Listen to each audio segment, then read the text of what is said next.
Welcome viewers to my channel, Oby Udeze, still your regular host. I bring you greetings from Lagos, Nigeria to wherever you are watching from.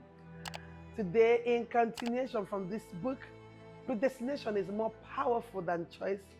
I want us to look at the liberality of predestination. The principle and law of predestination is liberal, to allow men to willingly choose what has chosen them. You cannot finish with what happened in the womb where you were formed. The womb is a sacred altar where the destinies of people are decided, which is predestination. Once a person is born, there are certain things that cannot be changed in their lives anymore, especially things that have to do with their background that are unexplainable. The sum total of men's future is sealed in predestination. That is why it is important to choose what chose you. It is wonderful when you fulfill your predestined purpose. It gives you an unspeakable joy and happiness to live an accomplished, purposeful life. When you fulfill your predestined purpose, it gives you an unspeakable joy and happiness to live an accomplished, purposeful life.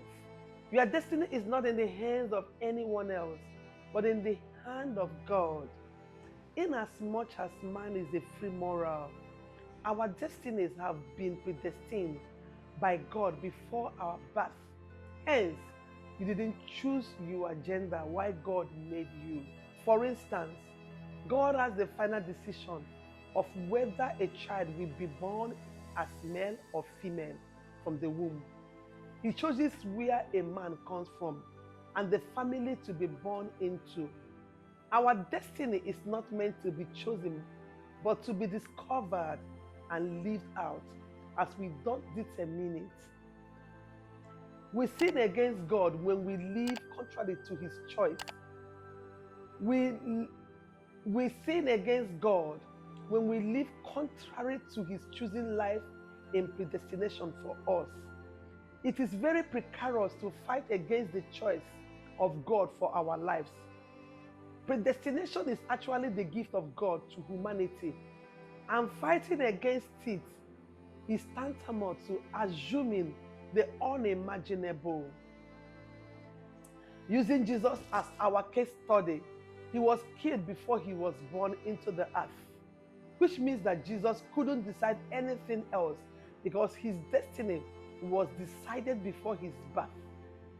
Destiny is not also in the power of any man to champion his decision. Everything has been concluded and decided for man in predestination. So it is able to fight against God's choice for you. You should choose what chose you to be on the safe and winning side always. Our future in our past means that all men belong to the past. There will never be any future without the past, because the future is also part of us. Our future was predetermined from God's foreknowledge of us. Nothing is completely new in a man's life. Everything that happened in the past will eventually be what will also happen in our predestined future. Whatever has been will always be, because history always repeats itself. Therefore, we need to study the past very well to be able to interpret our future. Therefore, we need to study the past very well to be able to interpret our future. Thank you for listening. We have actually come to the end of this awesome book of mine. Predestination is more powerful than choice. If you want a copy of this book, click on my bio and you will get your copy. Thank you. Love you. Bye.